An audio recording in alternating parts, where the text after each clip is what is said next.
Welcome back to the Walsh Jesuit Broadcast Network. We're just moments away from starting the second half of this Division I Northeast 1 District Semifinal between the 5-seed Walsh Jesuit and the 6-seed Archbishop Hoban. The Knights lead the Warriors 20-12 after 2 quarters of play. Isaiah Young with 6 points for the Knights. Logan Vowles, the sophomore, hot start here in the Dome once again. Just like last year, he's got 8 points, and he has knocked down 2 trays for Walsh Jesuit. Ben Ligon leading the way with 6 points. Tyler Halligan has 4. And an update as promised from the other district semifinal matchup in the Northeast 1 district between Brush and Jackson. The Arcs lead the Polar Bears 23-18. Brush, of course, led by one of the most dynamic juniors in the entire state of Ohio, Elmore James. And if Brush goes on to win that game, whoever wins this one here tonight is going to have their hands full with Elmore. He is very, very good. Great defender. So the Warriors hold on to it here.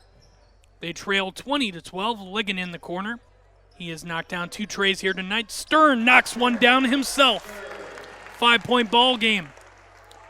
So early on here, we are seeing a reversal here of that game at Archbishop Hoban in January. Stern trying to get going from the outside in the first half. He was held scoreless in the first quarter. And in the second half, he completely went into the paint and just dominated, scoring 16 points. And here tonight, he struggled in the paint with going up against the Knights double teams, and we'll see if he continues to try and get his outside shot going. He certainly can. Hardman gives it off to Nichols, a fadeaway, and it was contested there by Stern.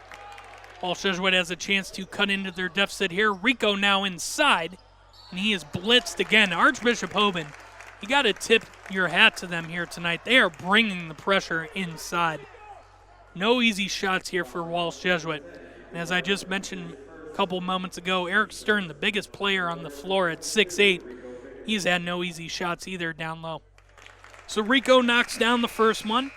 He is shooting 63.6% from the charity stripe here this season, as Colin Girock checks in for Andrew Hardman. Pickett will shoot one more, and that one's no good.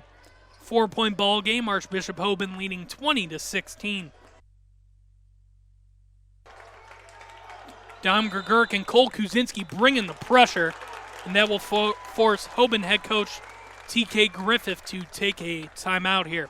So I mentioned it in the first half, but that game back on January 26th, the Warriors were down by 10 at the end of the first quarter, and they climbed back into the ball game with a blistering zone defense. Rico Pickett told Cleveland.com after the game that Coach Byrne told them to wall up like they do in practice, and they were able to get the Knights to miss a few shots at the end. And you could see already just 2 minutes here into the half as Thomas Crow forced into a turnover. Walsh Jesuit bringing the defensive pressure here once again. And that's not to say that they didn't in the first half, because especially in the first couple minutes they did. But about midway through the second quarter, WJ broke down a little bit on defense, and it allowed Hoban to get back into the ball game and take an 8-point lead into halftime, but it is just a 4-point deficit for WJ now.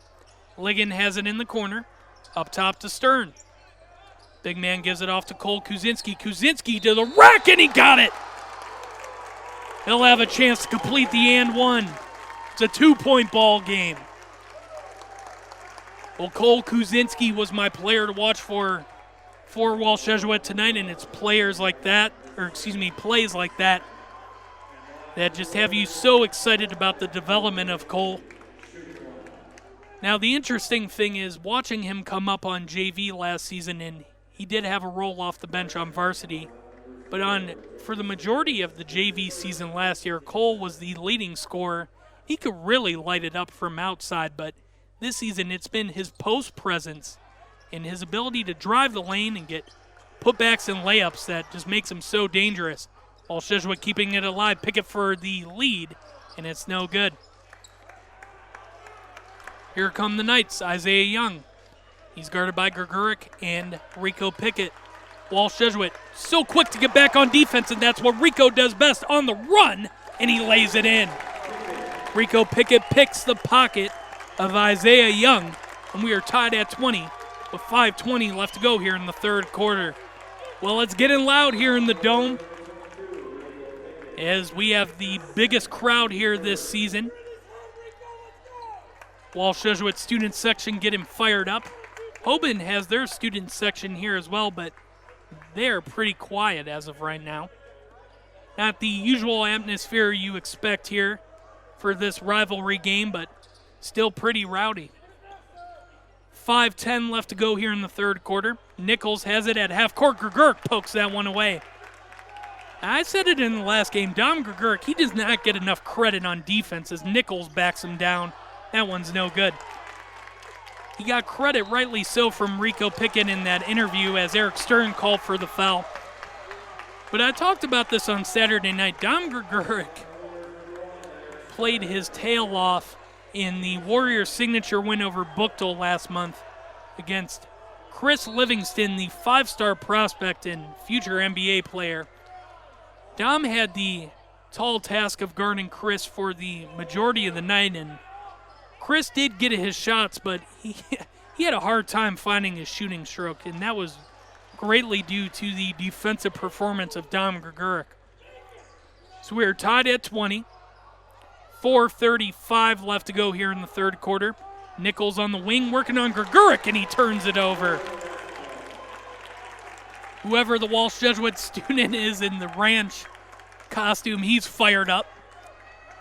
Flexing towards Rico Pickett, who's bringing the ball up now. Walsh Jesuit with a chance to take their first lead since the second quarter. What a ball game this has been so far. We are tied at the end of one. Archbishop Hoban had an 8-point lead at halftime. We are tied once again as Ligon lays it in. 22-20, the Warriors lead. 4:02 left to play here in the third quarter. Big Shot Ben, as I like to call him, for his clutch gene here in the playoffs. He leads Walsh Jesuit with 8 points here tonight. Eric Stern with 5, Rico Pickett with 3.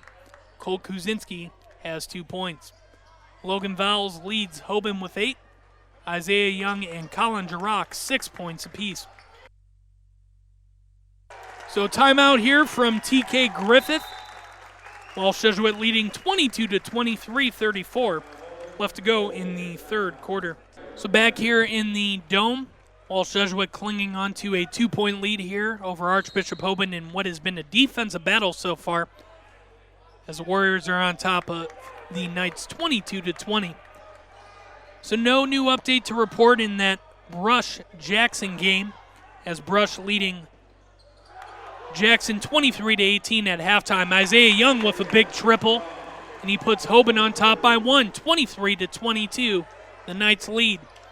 3:12 left to play in the third quarter. Greguric gives it off to Pickett. Inside to Stern, who catches it on the run. And that's going to be a turnover as Logan Vowles was there, as he was caught up with Dom Greguric, and Vowles not happy about it, as he said something to Greguric, but the Valpo football commit Greguric will just walk away here, and that's what you have to do best in a rivalry game. You could see in the corner of the screen that is legendary Walsh Jesuit head football coach Jerry Reardon, and Coach Reardon used to tell us going into our rivalry games when we would play Archbishop Hoban to not let your emotions get the best of you and play with a level head. And that's what you got to do when you're going up against a heated rival like Archbishop Hoban. Vowles now pulls up, and nice contention there from Stern. The Knights on top of the Warriors 23-22. Isaiah Young has it, guarded by Pickett. Gives it off to Nichols on the wing. Nichols has it swatted by Greguric, and they're going to call it a foul. So that will send Jonas Nichols, the freshman, to the line. He averaged 11.8 points per game during the regular season, and he had 21 points in the Knights' win over Austintown Fitch on Saturday night, making 3 triples in that ball game as he knocks down the first one. Nichols will shoot one more. The Knights led by 8 at halftime. The Warriors came back to tie it up as Nichols can't connect on the second one. Tyler Halligan into the ball game for the Warriors, so it's Stern, Ligon, Halligan, Pickett, and Greguric. Jurok, Vowles, Nichols, Clemens, and Young. For Hoban, Ben Ligon with another triple. That's 3 trays for the senior here tonight. He's got 11 points. And with that last tray, that is number 61 in the career for Ben Ligon. He is all alone in 13th place and getting close to tying Aaron Powers, Paul Peterson, and Donovan Morris for 9th place, who all have 66 career trays. So the Warriors with their first lead of the game since the first half. They're on top of Archbishop Hoban 25-24. A tough finish there from Young was no good as Nichols shot his high and it touched the top of the backboard. Greguric is signaling for it, and the refs are going to talk about it. Warriors head coach Kevin Byrne was upset about it, and no flair for the dramatics here in the Dome. And I keep saying it, you got to expect this stuff in a rivalry game. It's been a classic here so far. Quentin Walton in for the first time for the Warriors tonight, and got to have a little drama in a Walsh-Hoban game. Expect nothing less. 25-24, the Warriors lead. $1:30 left to go here in the quarter. Greguric left all alone. Yes, sir! Dom Greguric with his first bucket of the night, and Walsh Jesuit goes on top by 4. They lead the Knights 28-24. 1:15 left to play here in the quarter.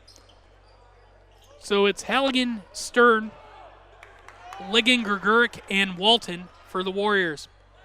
Vowles left all alone, and he makes the Warriors pay. Triple number 3 for Logan Vowles. And last year it was Logan Vowles and Donovan Morris who had a 3-point shootout here in the Dome. This year it's Ligon and Vowles. Both have knocked down 3 trays here tonight. Vowles with 11 points, Ligon with 11 points as well. Walton has it on the wing. 35 seconds left to go here in the third quarter. The Warriors clinging on to a 28-27 lead. Halligan pressured there by Jurok. And the defensive stalemate continues here from both teams. 20 seconds left to go now. Inside to Stern. Ligon left all alone. He'll drive the baseline back to Stern, and he lays it in and gets the foul. Eric Stern is pumped up as he flexes at his teammates. Walsh Jesuit leads by 3. The big fella will shoot one more.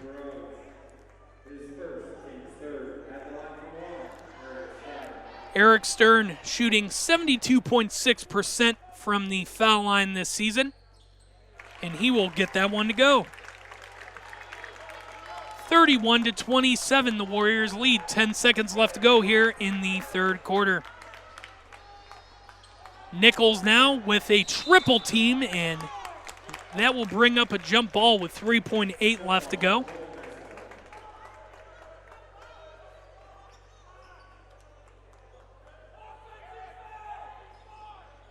Young set to inbound the ball, gives it off to Jurok. Now back to Young to beat the buzzer, and it's no good. So at the end of the third quarter, Walsh Jesuit leads Archbishop Hoban 31-27. We'll take a quick break here on the Walsh Jesuit Broadcast Network, and we'll be back with the final quarter of play in just a few moments.